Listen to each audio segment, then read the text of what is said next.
Les variantes régionales ont été créées pour renouveler d'anciens Pokémon, sans surcharger le Pokédex d'entrées similaires. Cependant, les nouvelles formes isuiennes sont plus intéressantes que les autres, car elles sont liées non seulement à une région spécifique, mais aussi à une certaine période historique. Mais ces nouvelles formes sont-elles vraiment assez puissantes pour résister à l'épreuve du temps, ou étaient-elles simplement trop faibles pour survivre? Regardons ces formes, anciennes et nouvelles, pour voir lesquelles sont les plus puissantes et lesquelles relèvent du darwinisme. Je suis Kifinosu de Pokébinge, et voici formes isuiennes, des plus faibles aux plus puissantes. Mais avant de commencer, posons quelques règles de base. Nous examinerons les formes régionales et les nouvelles évolutions de cette liste, uniquement la forme évolutive finale de chacune. Cependant, Amoureux ne sera pas inclus, car il s'agit d'un nouveau Pokémon qui rejoint simplement un groupe existant. Nous n'inclurons pas les formes originelles de Dialga et Palkia, car ce sont des changements temporaires, pas de nouveaux Pokémon. D'ailleurs, moins on passe de temps à regarder ces deux-là, mieux c'est. Ceci étant dit, passons à notre classement. Nous commencerons par les créatures les plus faibles, puis irons jusqu'aux Pokémon les plus puissants de Hisui. Notre médaille d'or de la faiblesse revient aux Pokémon Sphère, Électrode de Hisui. Pour la plupart de ces variantes régionales, il n'y a qu'une légère différence de statistiques entre elles et leur forme originale. Dans le cas d'Électrode, cependant, il est point pour point identique à son homologue de Kanto. C'est un problème, car Électrode avait déjà de mauvaises statistiques. Très rapide, mais pas assez puissant ni résistant pour tirer parti de sa vitesse. De plus, il conserve également le piètre ensemble de capacité d'Électrode, avec peu d'options de couverture et pas assez de capacité de soutien pour être utile de ce côté-là non plus. Deux éléments différencient l'Électrode de Hisui de sa version cantonienne, sans la rendre plus utile. Son double type électrique plante retire plus qu'il n'apporte. Il perd sa faiblesse au sol, gagne une résistance à l'eau et à la plante, mais perd sa résistance au vol et acquiert 4 nouvelles faiblesses: feu, glace, insectes et poison. L'autre, sa nouvelle capacité signature, est un atout commun à tous les Pokémon de cette liste, donc elle ne distingue pas Électrode. Ici, Chloroblast agit comme une explosion brumeuse de type plante, une attaque spéciale faible qui met knock-out son utilisateur si ce type de capacité existe dans Légendes Arceus. C'est une attaque plante utilisant sa meilleure statistique offensive. Cela fait d'Électrode un spécialiste d'une stratégie peu efficace, ce qui en fait le Pokémon isuien le plus faible. Mollet, prends-en de la graine, la médaille d'argent de la faiblesse revient au Pokémon Iceberg Avalugg de Hisui. Parmi les Pokémon qui méritaient une forme régionale, Avalugg de Colossia avait vraiment besoin d'une amélioration pour être viable. Accablé par un mauvais type défensif, une répartition de statistiques déséquilibrée et un panel de capacités décevant, il avait clairement besoin d'une nouvelle forme pour lui redonner un peu de vie. Ensuite, la forme isuienne est apparue, et c'était même pire. Sa répartition de statistiques a très peu changé lors de la transition, mais les modifications n'ont fait qu'empirer sa faible vitesse et sa défense spéciale. Et sa liste de capacités reste en grande partie inchangée. La seule différence notable étant sa nouvelle attaque signature, Avalanche des montagnes, qui semble fonctionner comme un Giga Impact de type glace. Cela lui donne une option Same Type attaque bonus plus puissante, mais ce n'est pas vraiment un ajout nécessaire non plus. C'est surtout son nouveau double type qui justifie sa dernière place. Alors que le type monoglace est notoirement mauvais sur le plan défensif, le type glace-roche est sans doute l'une des pires, si ce n'est la pire combinaison de types de tout le jeu. Il obtient de faibles résistances au type normal, vol et poison, mais double aussi ses faiblesses, en comptant 6 au total, dont 2 quadruples face au type combat et acier, très courant, rendant cette combinaison presque impossible à sauver. La seule petite rédemption ici, c'est que les types combat et acier sont généralement des types d'attaque physique, ce qui signifie que la défense physique monstrueuse d'Avalugg pourrait lui permettre de survivre à au moins un coup. Cependant, une seule aura sphère ou un seul luminocanon suffira à l'effacer de la surface de la Terre, donc il reste tout en bas du classement. Nous décernons aussi la médaille de bronze de la faiblesse au légendaire Arcanin de Hisui. Si vous êtes comme nous, vous avez sûrement paniqué en découvrant que Caninos de Hisui et Arcanin étaient de type feu-roche. Bien que ce ne soit pas aussi mauvais que le type glace-roche, le type feu-roche reste l'un des pires qui existent. Il a 7 résistances impressionnantes, parfois utiles, mais aussi de nombreuses faiblesses, dont 2 quadruples. Encore pire, ces 2 faiblesses, eau et sol, sont parmi les types offensifs les plus courants dans la méta actuelle, donc vous pouvez être sûr de tomber sur l'un ou l'autre à tout moment. Pour en rajouter, Arcanin de Hisui est plus lent que sa variante de Kanto, et sachant que l'Arcanin classique avait déjà du mal à suivre dans la méta actuelle avec sa vitesse de base de 95, la vitesse de base de 90 d'Arcanin de Hisui fait vraiment une grande différence, mais pas dans le bon sens. Maintenant, ce n'est pas si terrible que ça pour Arcanin de Hisui. Hormis la perte de vitesse, ces autres changements de statistiques sont mineurs, lui permettant de profiter de la bonne répartition qu'Arcanin possède. Même si c'est un cauchemar défensif, son type roche lui donne une couverture offensive inédite, y compris contre les types vol, normalement immunisés à piétisol.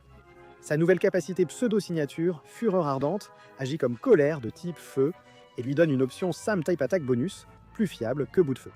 Ces points positifs empêchant ce chien feu roche de tomber plus bas. C'est donc notre meilleure option ici. Près du bas du classement se trouve le Pokémon Cri de guerre, Braviary de Hisui. Braviary subit le deuxième plus grand changement de statistiques parmi toutes les variantes régionales de cette liste. Pour l'adapter à son nouveau type Psy, ils l'ont modifié pour en faire un attaquant spécial plutôt que physique. Au lieu de réduire uniquement sa puissance d'attaque physique, ils ont aussi diminué sa vitesse déjà faible et ses défenses. Braviary de Hisui a ainsi la pire répartition de statistiques pour un Pokémon évolué. Attaquant mixte, ni assez rapide, ni résistant pour exploiter ses attaques. Cependant, quelques points positifs restent à signaler. Plus précisément, sa palette de capacités est plutôt bonne, conservant la couverture polyvalente de sa variante d'Unis, tout en ajoutant quelques outils supplémentaires à son arsenal. De plus, il y a la question de son attaque signature, Ailes Psy, qui est l'attaque signature la plus unique que nous ayons abordée jusqu'à présent dans cette liste. Selon des schémas similaires, cela paraît être une attaque spéciale puissante, prioritaire et à taux de critique élevé. C'est non seulement très utile, mais cela compense aussi la lenteur de Braviary de Hisui en lui permettant d'attaquer avant de tomber. Pour la première de nos nouvelles évolutions, notre prochaine place revient au grand Pokémon Poisson, Basculgion. Nous ne sommes même pas encore à un quart de notre liste, et nous ne sommes même pas sortis des 5 derniers, mais nous avons déjà dépassé le seuil des mauvais Pokémon. Désormais, chaque élément de la liste sera utilisable selon ses qualités. Basculgion possède un solide combo au spectre, lui offrant de nombreuses capacités offensives et défensives, ainsi qu'une bonne couverture contre ses menaces physiques et spéciales. Cela dit, il souffre du manque d'options de Same Type Attack bonus suffisantes.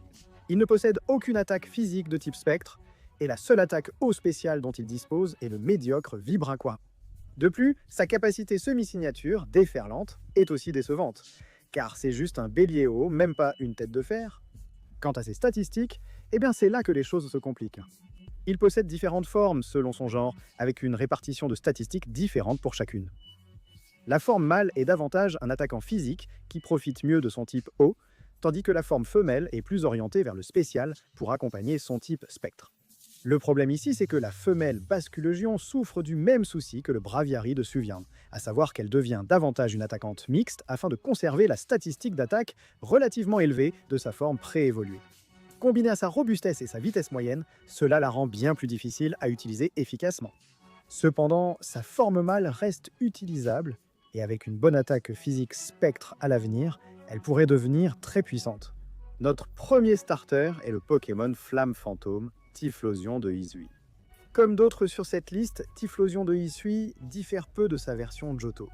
Ses statistiques évoluent peu, il est un peu plus fort, légèrement plus lent et un peu plus fragile. Même si c'est plus cool que le type feu pur, son type spectre reste finalement assez neutre. Il obtient 2 immunités et une résistance au poison, mais gagne aussi de nouvelles faiblesses face au type ténèbres et spectre, alors que le type feu a déjà de nombreuses résistances. Ce qui le distingue, c'est sa nouvelle attaque signature, Parade Infernale. En termes de fonctionnement, elle est identique à l'attaque Châtiment, une attaque spéciale de type spectre qui double de puissance si la cible est affectée par un problème de statut. La principale différence ici, c'est que Parade Infernale a aussi une chance d'infliger elle-même un problème de statut à la cible, à savoir la brûlure. Cela permet à Typhlosion d'économiser des emplacements d'attaque en n'ayant pas besoin d'une capacité dédiée à l'infligence de problèmes de statut, tout en profitant de la puissance accrue d'un châtiment pleinement boosté. Il est assez facile de placer Feu Follet sur un type Feu ou Spectre, et la plupart des attaques Sam Type Attaque bonus, Feu de Typhlosion peuvent déjà brûler, donc l'option reste valable. Ensuite, voici le Pokémon H, Cléavor. C'est un fait de la vie que tout ce qui concerne un sécateur est forcément incroyablement cool, et Cléavor ne fait pas exception. Ses statistiques bien réparties et élevées en font un excellent attaquant physique, robuste et assez rapide, bien qu'il puisse améliorer sa vitesse. Il a une bonne couverture, surtout avec sa nouvelle attaque signature Hache de pierre, qui a un taux de critique élevé et pose des pièges de roc chez l'adversaire. Le seul véritable inconvénient ici, c'est qu'il est difficile de voir Hachecateur autrement que comme un Scizor en moins bien. Bien que le type insecte-roche soit une combinaison étonnamment correcte, la combinaison insecte-acier de son cousin est l'un des meilleurs types du jeu, ce qui rend Hachecateur difficile à recommander par défaut. Et sans le talent technicien de Scizor, il n'a clairement pas autant d'utilité ni de puissance immédiate que son homologue. Hachecateur peut obtenir sans limite comme talent, en supposant qu'il apparaisse dans Écarlate et Violet et puisse utiliser des talents. Mais le compromis d'utiliser sans limite n'égale pas la puissance du Pistopoint et de Rafale Hales boosté par technicien de Scizor. Cependant, si vous êtes prêt à dépasser ce complexe d'infériorité, Hachecateur a tout de même largement de quoi se défendre par lui-même. À mi-classement, la prochaine place revient à Serbilin, le Pokémon à grande corne.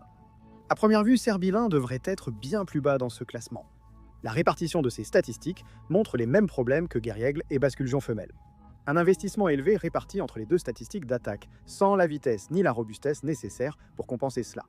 En plus, son nouveau type normal psy est décevant, juste une immunité spectre et une résistance psy. S'il a herbivore, ça peut aider un peu. Mais même dans ce cas, il reste encore 15 autres types dont il subit des dégâts neutres ou supérieurs. Wyrdeer est sauvé de la chute grâce à ses capacités. En tant que type normal principal, il dispose d'une large gamme d'attaques de couverture, aussi bien physique que spéciale, ce qui rend son utilisation comme attaquant mixte assez intéressante. Très utile, sa capacité signature Psy-Shield Bash est une attaque physique psy qui augmente les 2 défenses à chaque usage. Cela donne à Wyrdeer une meilleure option que Zen Headbutt et compense ses stats déséquilibrés en renforçant sa robustesse face à ses hautes stats d'attaque. Il nécessite toujours un certain temps de préparation pour être opérationnel, ainsi qu'un peu d'aide de la part d'intimidation très probablement. Mais si vous parvenez à le mettre en place, Wyrdeer pourra largement contribuer au succès de l'équipe. La prochaine place revient au Pokémon tournoyant, Lilligant de Hisui. Lilligant, avec le changement de statistique le plus radical de la liste, surpasse Bravoure de Hisui grâce à un simple élément, l'engagement. Il inverse totalement ses statistiques d'attaque et réduit encore son attaque spéciale pour augmenter sa vitesse au-dessus de 100 points. Cela lui donne le potentiel de dépasser la plupart de ses adversaires, ce qui lui permet d'agir comme un excellent revenge killer avec Close Combat, ou éventuellement comme un poseur de statue avec Poudre Dodo, ou encore comme un sweeper en fin de partie grâce à sa danse de la victoire signature.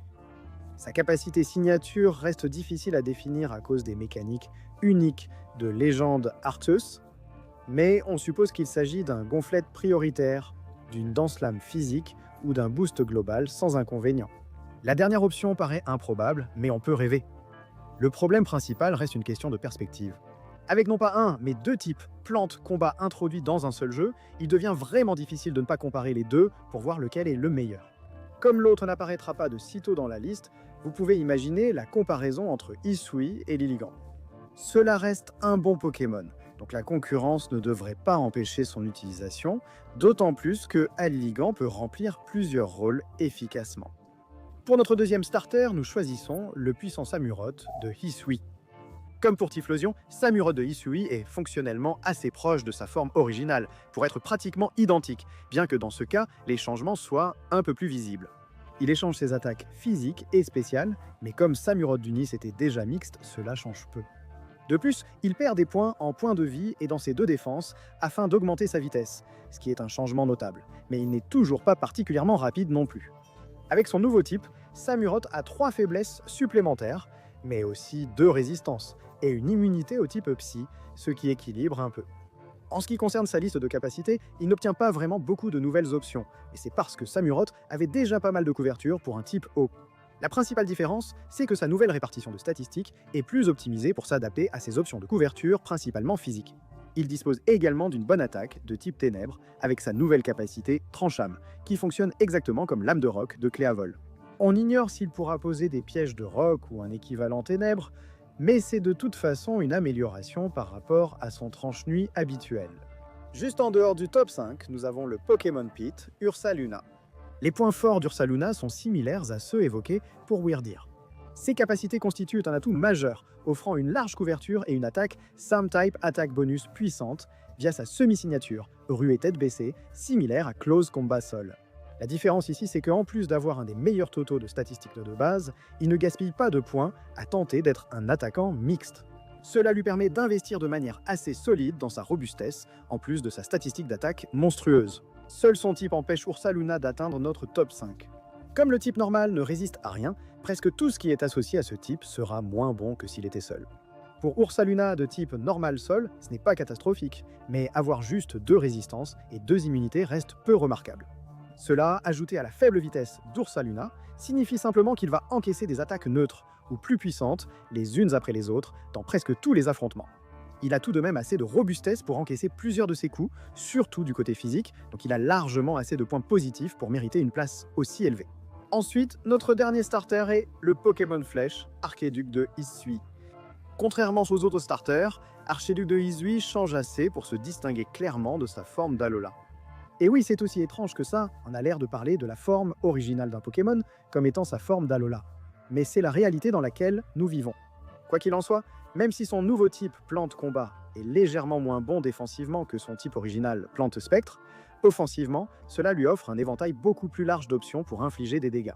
Il subit le plus grand changement de statistiques parmi les starters, transférant des points de ses statistiques spéciales vers les physiques. Il devient ainsi un attaquant plus puissant et plus équilibré en défense. Ses capacités ont été améliorées grâce à sa nouvelle attaque signature, Triple Flèche. Malgré sa faible puissance, cette attaque compense par 100% de chance de baisser la défense adverse et offre à l'utilisateur un effet d'énergie concentré gratuit. Cela donne aussi plus de sens à sa capacité longue portée. Avec une défense physique adverse affaiblie et des statistiques plus axées sur le physique, il a davantage intérêt à utiliser des attaques de contact et pourra sûrement employer cette capacité. Les starters ayant des statistiques de base similaires, celui avec la meilleure progression est logiquement le meilleur de notre liste. À peine en dehors du top 3, nous avons le Pokémon Renard Funeste, Zoroark de Hisui. Vous vous rappelez notre discussion sur les Pokémon à double type normal? En réalité, le type normal spectre fait exception. Avec seulement une seule faiblesse, 2 résistances et pas moins de 3 immunités, y compris une immunité à ses propres types Same Type Attack Bonus, cela s'avère être l'une des meilleures combinaisons de types défensifs qui existent. Il acquiert aussi Malveillance amère, une capacité signature similaire à Parade infernale de Typhlosion, mais qui inflige gelure au lieu de brûlure, l'équivalent de la congélation dans Légendes Arceus, si cet effet reste dans Écarlate et Violet. Malveillance amère sera la capacité offrant la meilleure chance de geler un adversaire dans le jeu. Avec sa couverture déjà impressionnante, ses stats puissantes et le talent Illusion, Zoroark devient une vraie menace bien utilisée. La seule raison pour laquelle Zoroark ne s'impose pas, c'est parce que sa répartition de statistiques ne correspond pas vraiment à son profil défensif. Ces types indiquent une orientation plus défensive. Zoroark, au contraire, s'oriente vers un rôle d'attaquant spécial rapide et fragile, tout comme son homologue d'Unis. Il garde ainsi un excellent potentiel de Revenge Killer, pouvant exploiter Illusion encore mieux que sa forme originale. Cependant, même avec 3 immunités sur lesquelles il peut facilement venir et piéger l'adversaire, la longévité n'est pas vraiment le point fort de Zoroark. Cependant, il serait difficile d'ignorer à quel point il est puissant et utile, donc nous devons lui donner un meilleur classement. La médaille de bronze de puissance est attribuée au Pokémon Bouquet d'épines, Quillpick. Quillpick a l'un des meilleurs profils défensifs de cette liste. Ténèbres et Poison est aussi un excellent type défensif, n'ayant qu'une faiblesse, 4 résistances, et une immunité, ce dont Quillpick profite parfaitement. Il a largement assez de robustesse pour encaisser les coups, surtout du côté physique, et il a même le potentiel d'exploser une fois que ses points de vie commencent à baisser. N'oublions pas son attaque signature Rafale de dard, similaire à Parade infernale et Malveillance, mais de type poison. Cela, associé à sa robustesse, lui permet de survivre facilement à la plupart de ses adversaires. Le principal problème ici, c'est que son panel de capacités est un peu limité en dehors de cela. Il n'a pas d'attaque physique ténèbres, rendant son meilleur Same-Type Attack bonus offensif presque inutile. De plus, ses meilleures attaques de couverture sont spéciales, l'obligeant à choisir entre une mauvaise couverture ou sa plus faible statistique d'attaque. Cela dit, comme nous l'avons mentionné plus tôt, son objectif principal est d'encaisser les coups tout en infligeant des dégâts passifs, donc il peut se permettre d'avoir un set offensif moins impressionnant. De plus, s'il est inclus dans un futur jeu avec plus de capacités, ce problème devrait vite disparaître, donc nous ne lui en tiendrons pas rigueur. Pour notre médaille d'argent de puissance, nous choisissons le Pokémon grimpeur libre, Sneasler. Contrairement à Cléa Vorticizer, Sneasler a pas mal de bons points qui le placent au-dessus de son homologue, Dimorette, tout en ne l'éclipsant pas complètement. Leurs statistiques sans potée sont proches, Sneasler étant un peu plus fort mais plus lent. La différence principale est leur type. Alors que le type Ténèbres, Glace de Dimoré est peut-être meilleur offensivement, il est absolument catastrophique sur le plan défensif, ce qui signifie qu'il ne peut littéralement pas encaisser un coup pour sauver sa propre vie. Par ailleurs, le type combat au poison de Sneasler offre une défense solide tout en maintenant la pression offensive. Cela est facilité par ses nombreuses capacités, offrant diverses options pour pallier ses faiblesses, même sa quadruple faiblesse au type Psy. Il a aussi une attaque signature, griffe acérée, qui a un taux de critique élevé et peut infliger spore, provoquant au hasard paralysie, empoisonnement ou sommeil. Même si Farfurex n'a pas besoin de paralyser la plupart de ses adversaires, les deux autres effets restent souvent utiles, surtout en équipe. En réalité, la seule raison pour laquelle Farfurex n'est pas plus haut dans ce classement, c'est que notre médaillé d'or joue tout simplement dans une autre catégorie. En effet, la médaille d'or de puissance revient au Pokémon Bunker Carapace, Goodra de Izui. Oui, quelle surprise, le pseudo-légendaire décroche la médaille d'or de puissance, on le sait. Et pour l'amour d'Arceus, à quoi d'autre vous attendiez-vous? Le Goodra de Colossia était déjà le pire pseudo-légendaire à cause de ses stats étranges et de son type monodragon. Donc toute amélioration aurait été bienvenue. Cependant, quelqu'un chez Game Freak doit être un grand fan de Goodra, puisqu'ils se sont surpassés pour faire de Goodra de Izui un sérieux prétendant au titre de l'un des pseudo-légendaires, les plus puissants de tous. En commençant par ses statistiques, l'écart entre sa défense physique et sa défense spéciale s'est considérablement réduit, sacrifiant sa vitesse pour que la première dépasse la barre des 100 points. Cela aurait déjà fait une grande différence, mais l'écart se réduit avec les deux changements suivants. Il a aussi obtenu le type acier, qui, avec le type dragon, en fait un prétendant majeur au meilleur double type défensif avec 2 faiblesses, une immunité et 9 résistances. Il résiste à la moitié des types du jeu et ils ont quand même estimé qu'il avait besoin de plus de 100 points dans chacune de ses défenses. Et avec ça, on arrive à son ensemble de capacités. Non seulement il dispose d'une large gamme de capacités de couverture ainsi que des statistiques d'attaque pour utiliser efficacement aussi bien les attaques physiques que spéciales, mais il possède également l'une des attaques signatures les plus abusées de toute cette liste. Abri est l'une des 2 attaques de statut signature, augmentant les 2 défenses et l'esquive. Donc non seulement il subit encore moins de dégâts que d'habitude, mais en plus il devient encore plus difficile à toucher. Aussi mauvais que dans Légendes Arceus, imaginez comme ce serait ridicule dans un jeu avec mécanique classique, objet tenu, combat double et amélioration en combat. Ainsi, Goodra doit être considéré comme la forme régionale la plus puissante de Hisui. Mais dites-nous dans les commentaires, quel est votre Pokémon de Hisui préféré? N'oubliez pas d'activer la cloche de notification pour profiter de plus de nos contenus Pokémon. Merci d'avoir regardé, on se retrouve la prochaine fois.